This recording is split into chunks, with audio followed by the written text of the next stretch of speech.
we're going to talk a little bit about psychology over the lifespan. There are developmental psychologists actually study, everything from infancy or pre-infancy, prenatally to death, and all the issues and similar and different psychological issues people face as they grow older. A real important area of psychology. Since we're talking about kids and development, here's my family. As you can see, I have some of the different ages represented. Just thought I would throw that in there for the fun of it. Well, as you know, life starts with the combination of the sperm and the egg, and we get an X chromosome or an XX from the mother, and we get either an X or a Y from the father. Again, this is this idea that men determine the gender of the child, which is true, although I've heard information or rumors about uterine and vaginal environments that may be more hospitable to male or female sperm, but again, it looks like the father determines the sex of the child here. Oftentimes people talk about trimesters when they talk about the baby. I'm in the first trimester, the second trimester, the third, but really there's the stages of embryonic development, or go from the zygote to the embryo to the fetus. So the zygote, a fertilized egg, which is just about a week or two, and then between weeks 2 and 8, the embryonic stage after conception, where the egg is planted itself in the uterine wall and is growing, and then the fetus, or the fetal stage, which is 8 weeks until birth. It's interesting because I think most people don't realize, but some people are very fertile, others aren't, but really half of all fertilized eggs, contain some sort of abnormality. They never become viable. About 30% of zygotes never make it to the embryonic stage. People may not even realize they were even pregnant. And miscarriages are common. 10 to 25% of all pregnancies are miscarriages. And again, it's sad, but it's a sad reality that, boy, it really is something when you have a baby that goes full term. It's amazing. A lot of factors can interfere, so many that we don't know of and some that we do. Any sort of illness can threaten the fetus, excessive use of alcohol and drugs, even too much caffeine or smoking, of course, we know. Malnutrition, or if you come in contact with certain foods, like fish contains, lake fish, predator fish contains a lot of methylmercury and stuff like that. So maternal stress even can have an impact on the baby. It's interesting, we don't really, when I'm teaching this class face-to-face, we always have a nice discussion about whether it should be a crime, for if a mother smokes or drinks or does drugs during pregnancy. And I think there's some states recently that are making it a crime, but only so that they can force the mother to certain types of treatment, I think. But really interesting topic. Here are some of the kind of greatest vulnerabilities in prenatal development. I guess the point that I want to make is the red is the greatest vulnerability, and if you look here, the greatest vulnerability really is within the first 12 to 16 weeks, that first trimester, or shortly after the first trimester. That's when the fetus is most vulnerable to having problems or miscarriage. Now, when we're born, and I'm not going to go through all of these, but we are a bundle of reflexes. We naturally withdraw, or step, or suck, or root, or grasp, or swim, or all this stuff. But over time, these things slowly go away. We need reflexes to help us survive, but as time goes on, we want effortful, conscious, behavior to replace those reflexes, and it does for babies. We're all born with temperaments too, which is sort of like personality. And you'll notice this. Some babies are really they'll approach very easily, or they're very withdrawn. They don't like to go to strangers. Some have very easy kind of temperaments. They don't cry much. They sleep well. They eat well. Others very difficult.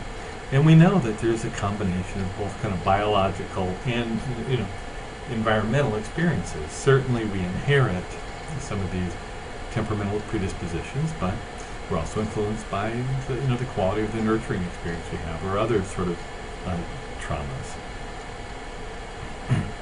Kids tend to go through a fairly typical, physical and motor development, and when they reach their milestones. But I think the point here is, even though they all tend to kind of go from sitting to standing to with assistance to crawling to walking, standing alone, walking alone, there's a great deal of variability, almost more variability within these categories and when these things occur than between. And so you could have a baby sitting at 4 months and another at 9 months, and you could have one walking at 8 months and then 17 months. And I know it kind of drives parents crazy when their child is a little bit on the slower end, but typically it's nothing to worry about and not correlated with anything important.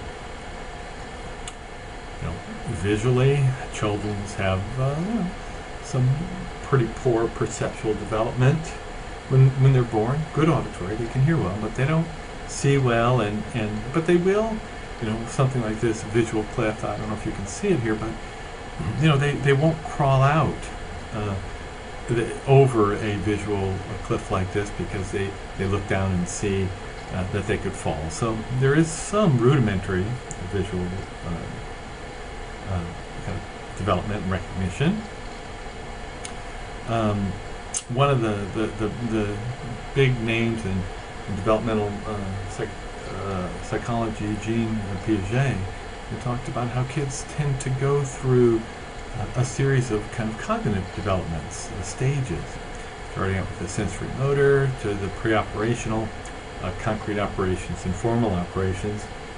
You can look in your notes, but when a child is first born, the first couple of years, again, a lot of reflexes, they can't do much, but eventually over time they learn a couple things. They learn to imitate what you're doing, kind of imitate it back to you, and this idea of object permanence. They learn that when something disappears, that it still exists in the world and may return. Over time, they enter into this pre-operational period between the ages of 2 and 7, and here they have the capacity for a mental representation, but they are still kind of egocentric. It's hard for them to take another person's perspective, and they struggle some with the kind of mental manipulation. So, in this particular one, they show a child that there's the same amount in 2 glasses. Then they pour one of the glasses into a tall, thin one, and they ask him which one has more, and they point to the tall, thin one. So they have these kind of problems with these kind of mental manipulations when they're that young. But by the time they're between 7 and 11, they're able to take another person's perspective. They're learning to classify objects. This kind of conservation task that we saw before, they're able to know that, kind of reverse these mental operations and say, no, there's not, even though it looks like it, there's not more liquid in that particular glass. And then really by the time you're age 11, cognitively you've developed where you can think about abstract concepts, you have logic and reversibility, you can do hypothetical thinking, so you have pretty much the tools that you're going to need for really a lot of higher order thinking and whatnot at a fairly early age, but you change a lot and learn a lot and develop through experience.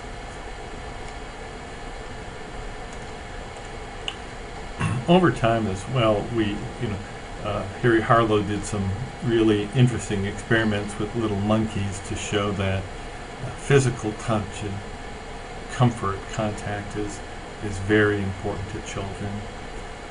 Children, tend to, at a certain age, go through separation anxiety from their parents, and they form attachments with their mother or their adult caregivers, And these attachments are often different. Sometimes they're secure, avoidant, sometimes resistant and disorganized.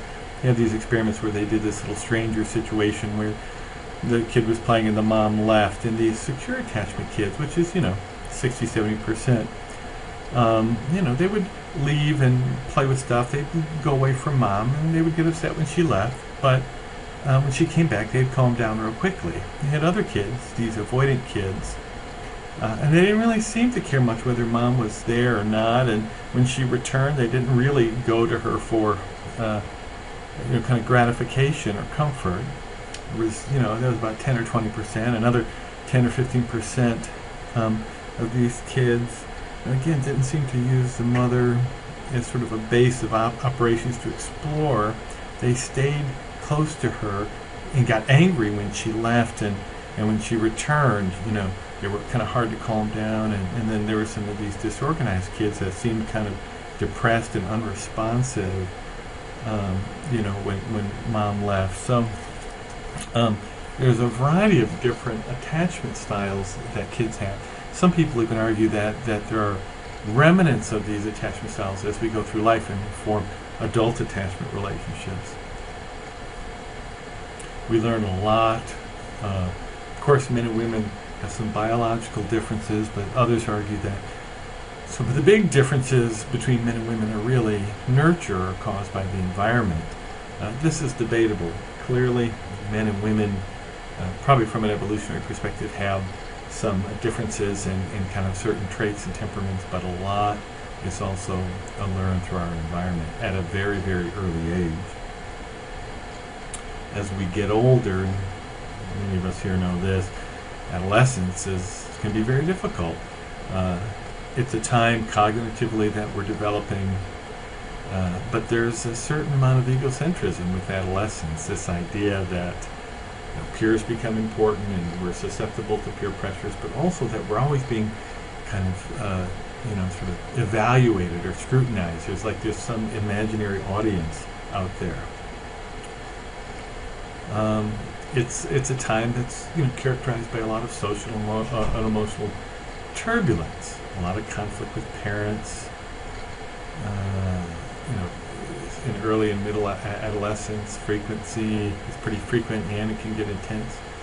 When you're in adolescence, sometimes you feel depressed and lonely and maybe even suicidal. You're more likely to take risks and do some stupid things. And then, of course, peer relationships, as you kind of separate yourself from your parents' peers, become very important.